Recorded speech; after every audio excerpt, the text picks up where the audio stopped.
آخر این ویدیو میخوام یه سوال ازت بپرسم و امیدوارم که آماده شنیدنش باشی. بذار اول با یه داستان شروع کنم.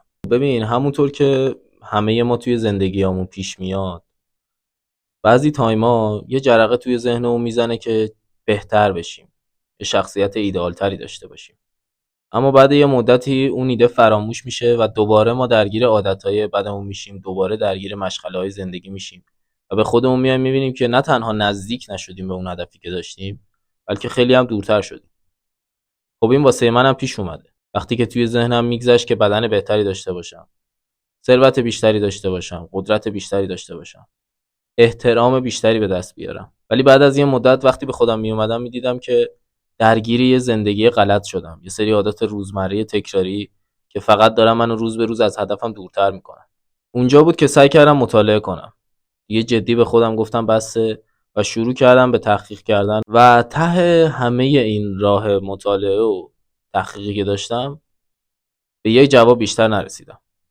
اونم این بود که اگه میخوام زندگیمو تغییر بدم، فقط باید یک چیزمو قوی تر کنم، اونم ذهنیتم. اگه بتونم مدیریت روی ذهنیتم داشته باشم، هر چیزی رو که بخوام میتونم به دست بیارم. این یه شعار نیست، این چیزیه که واقعا ثابت شده است و توی زندگی خودم هم به من ثابت شد. اینو همه ما باید بدونیم که برای موفق شدن هیچ اتفاق خاصی نباید بیفته، چون اکثر ما آدمای ایدئالگرایی هستیم. با خودمون میگیم بذاریم شرایط بهتر شه، بذاریم فلان چیز بهتر شه، بذاریم حالا فلان کارم راه بیفته. اما برای موفق شدن نباید اینجوری فکر بکنیم. باید مستقیم از همون لحظه‌ای که تصمیم میگیریم به جد شروع کنیم. حالا اون شروع کردنه لازم نیست که حتما خیلی رویایی باشه، لازم نیست خیلی اتفاق خاصی بیفته. فقط اولین قدمو برداریم. مثل زدن همین کانال.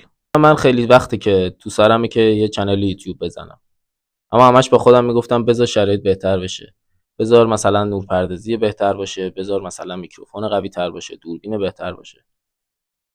اما وقتی که تصمیم گرفتم دیگه شروع کنم، با جدیت خواستم که یکی از اون چالش‌های ذهنیمو رفع کنم، با خودم گفتم که همین الان شروع کن، با هر امکاناتی که داری، با هر شرایطی که هست، و این کانالو زدم.